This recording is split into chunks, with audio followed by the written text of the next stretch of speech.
মধ্যপ্রাচ্য ও ইউরোপের ভূরাজনীতিতে নতুন করে উত্তেজনা ছড়াতে পারে এমন এক গোপন অস্ত্র চুক্তির খবর প্রকাশ করেছে ব্রিটিশ সংবাদ মাধ্যম ফিনান্সিয়াল টাইমস।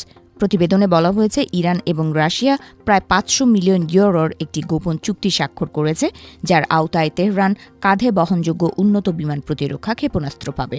ফাঁস রুশ নথি ও সংশ্লিষ্ট সূত্রের তথ্যের ভিত্তিতে প্রকাশিত প্রতিবেদনে বলা হয়েছে, এই চুক্তিটি গত বছরের ডিসেম্বরে মস্কোতে স্বাক্ষরিত হয়। চুক্তি অনুযায়ী রাশিয়া ইরানকে ৫০০টি ভার্বম্যান portable air defence system MANPADS launch unit এবং প্রায় ২৫০০টি 9M336 সারফেস টু এয়ার ক্ষেপণাস্ত্র সরবরাহ করবে। এসব অস্ত্র ৩ বছরে ধাপে ধাপে ইরানের হাতে পৌঁছানোর কথা রয়েছে।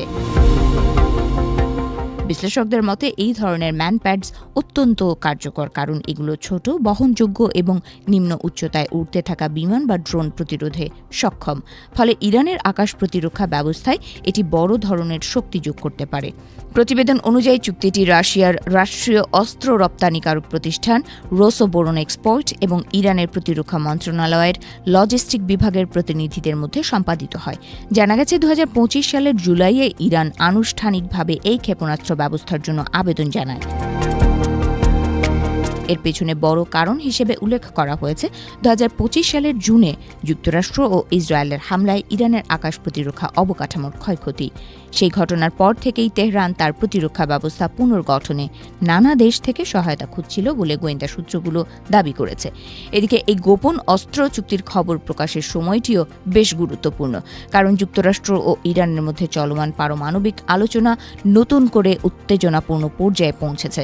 ডোনাল্ড ট্রাম্প আবারও ইরানের বিরুদ্ধে সম্ভাব্য সামরিক পদক্ষেপের হুঁশিয়ারি দিয়েছেন বলে জানা গেছে। দুই পক্ষের পরবর্তী বৈঠক সুইজারল্যান্ডের জেনেভায় অনুষ্ঠিত হওয়ার কথা রয়েছে। সাম্প্রতিক বছরগুলোতে মস্কো ও তেহরানের সম্পর্ক উল্লেখযোগ্যভাবে ঘনিষ্ঠ হয়েছে। বিশেষ করে ইউক্রেন যুদ্ধের প্রেক্ষাপটে এই সম্পর্ক আরও দৃশ্যমান হয়।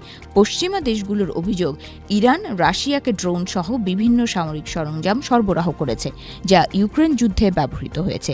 শুধু অস্ত্র চুক্তি নয়, দুই দেশের সামরিক সহযোগিতা অন্যান্য ক্ষেত্রেও বাড়ছে। সম্প্রতি রাশিয়া ও ইরান ওমান উপসাগর ও উত্তর ভারত মহাসাগরে যৌথ নৌমহড়া চালিয়েছে। এই মহড়া এমন এক সময়ে হয়েছে যখন অঞ্চলে যুক্তরাষ্ট্রের নৌবাহিনীর উপস্থিতি বৃদ্ধি নিয়ে নতুন উদ্বেগ তৈরি হয়েছে। রাজনৈতিক বিশ্লেষকরা মনে করছেন, এই চুক্তি বাস্তবায়িত হলে মধ্যপ্রাচ্যের শক্তির ভারসাম্যে প্রভাব পড়তে পারে। একই সঙ্গে পশ্চিমা দেশগুলোর সঙ্গে রাশিয়া ও ইরানের সম্পর্ক আরও জটিল হয়ে ওঠার আশঙ্কা রয়েছে।